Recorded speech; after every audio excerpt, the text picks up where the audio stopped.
everyone, welcome back to my channel. In today's video, I wanted to do a fun Valentine's Day recipe. So I decided to do Valentine's Day ravioli made with beet pasta. I'm hoping that they're going to be the cutest pink heart-shaped raviolis you ever did see, but we'll see how it goes. I've never made pasta like this before, but I have made pasta in the past. So whether you're going to cook with me and get inspired, or you're just watching the process, I really hope you enjoy. So let's get to it.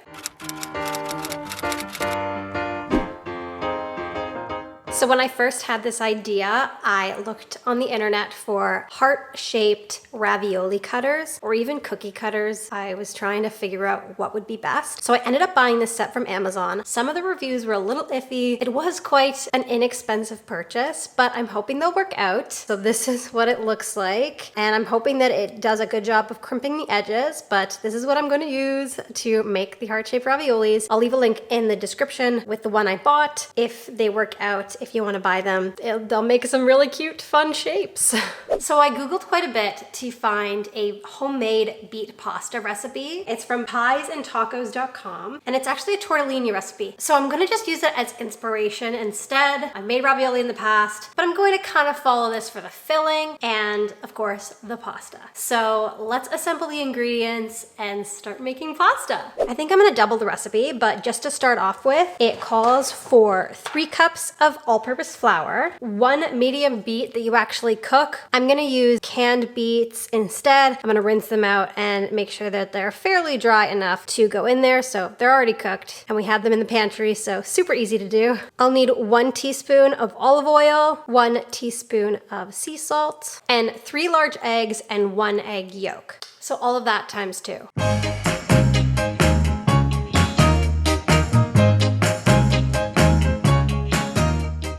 The recipe is assuming that you are cooking the weight of 1 medium beet, which is around 84 grams. So I'm kind of gonna guesstimate and figure out whether this amount of beets is the right amount for doubling the recipe. I'm just gonna weigh it real quick and figure it out.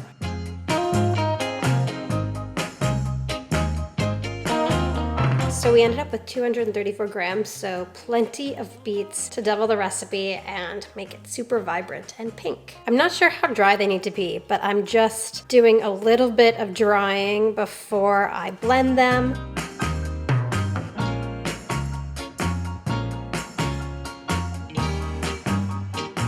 Look at how vibrant and beautiful this color is. It's quite liquidy, so hopefully that doesn't mess up the consistency.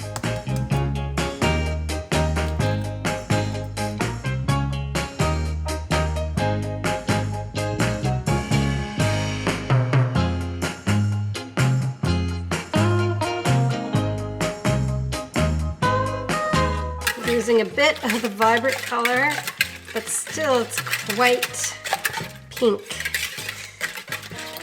So nice. Pretty much incorporated, I think. Okay, so next we're going to do 3 cups of flour times 2 into my KitchenAid bowl. I just received the Light and Shadow stand mixer for Christmas, the replacement technically. I did an unboxing of that in my last video, so definitely check that out. But we're gonna do flour and salt in here and then incorporate the wet into the dry with the stand mixer now.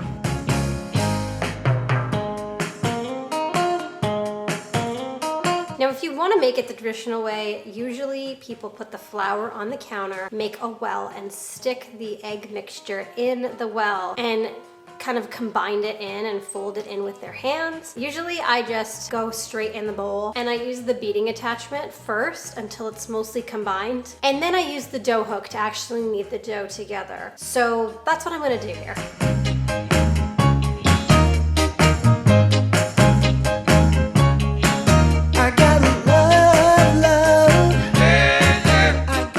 Now, if you are doubling the recipe, it does get to be quite a lot of flour, kind of a little bit fluffing around in here. So maybe kind of incorporate it a little bit first or add it gradually. That's an idea. The only reason why I've doubled it was because I'm gonna freeze some and actually have some on Valentine's Day and then some today for the video. But yeah, let's mix. It's not the reason my heart sings. Once it's basically almost combined, I switch to the dough hook and I'm gonna start kneading it. At this point, if it's too wet, add a little flour. If it's too dry, I mean, why not use some of that beet juice? But in my case, it was a little too wet, so I added just a little bit more flour, just until it's more of a dough kind of consistency.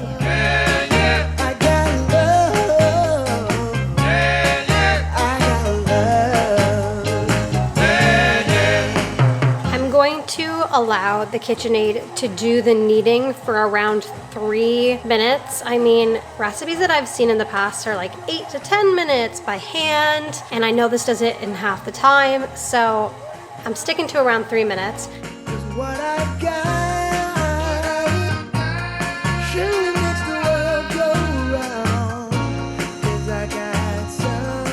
So I laid down some plastic wrap and just made the dough into a nice little ball. I'm just going to wrap it up, stick it in the fridge. It says for 2 hours in the fridge or overnight. Now, I have never done that with the pasta dough. Usually it says like half an hour on the counter wrapped up. I mean, I'm gonna do what it says, but we'll see how it goes.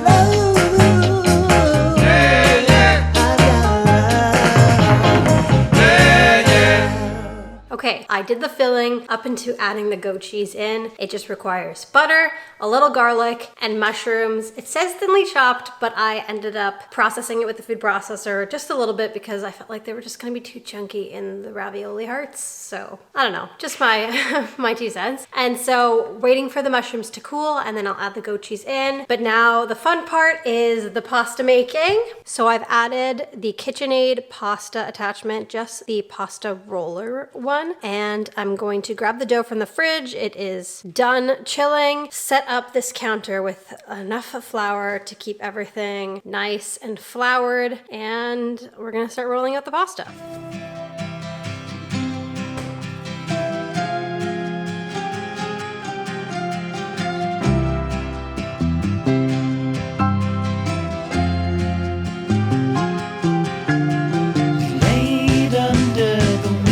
Tree, the last weekend of summer, the empire at our fingertips, the autumn to discover.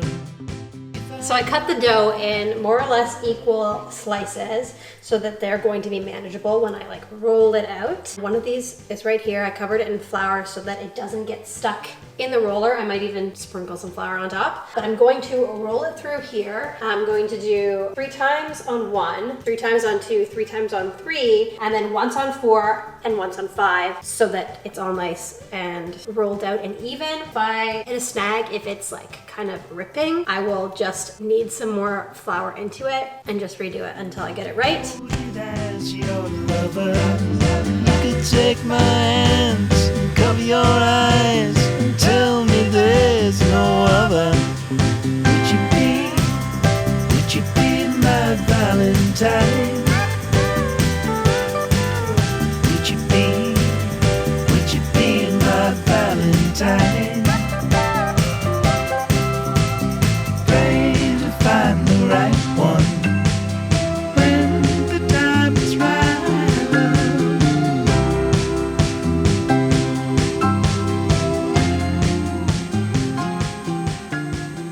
So this is through until the 5th setting. I'm just gonna lay it down here where there's enough flour. Last time I made ravioli, I had some difficulties and I didn't flour the surface enough. And I didn't want too much flour, so I was just trying to have a happy medium. But I'm gonna leave it there and then I'm going to do another one so that we can put the filling here and then put another layer on top of pasta and stamp.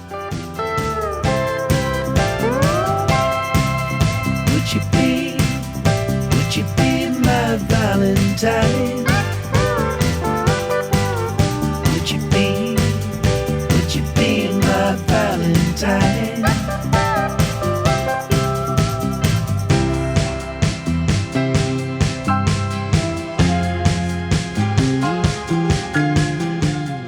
bubbles. You're supposed to avoid that, but what can you do?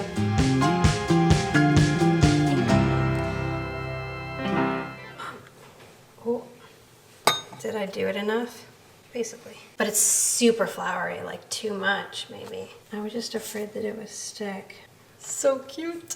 This one's messed up. Some of the reviews were like this. That's just a freaking poop. Are they the most perfect raviolis? No. Are they still heckin' cute? Yes. Hopefully I can do better on the next few and they'll look even better. I can't let you go, baby. I just wanna tell you that. No, no, no, no. Yeah. All of my friends say, girl, you better take care. 'Cause that man is trouble, you best beware. And though deep down, I know I might be headed for teardrops. Now that you got me started, I just can't stop. No, no. 'Cause I love you, baby. I can't let you go, baby. I gotta tell you that I won't.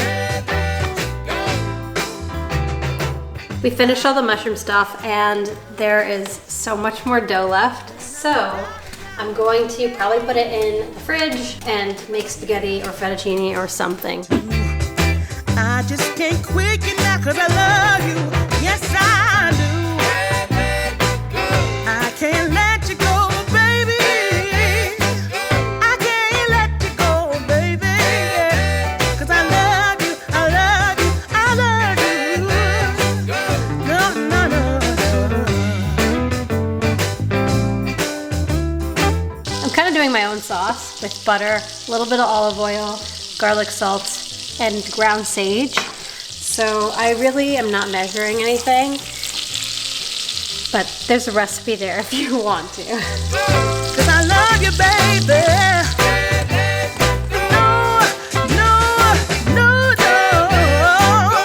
Can't let you go. So some of them burst as kind of expected. I'm still new at this, but these are the pink Valentine's Day raviolis stuffed with mushroom and goat cheese. We have the butter sauce that we'll add on top to each plate, but that's it. Baby, I'm gonna stay right here. And I don't mean maybe. Yeah. I can't let you go. All right, that's it for today's video. I have a lot of flour to clean up behind me, but I really hope you enjoyed this Valentine's Day ravioli recipe. If you did like this video, please give it a like and comment down below what you are doing for Valentine's Day or Galentine's Day, if you like to call it that. And please don't forget to subscribe. I hope you have a wonderful day. Bye. I love you, yeah. 'Cause I love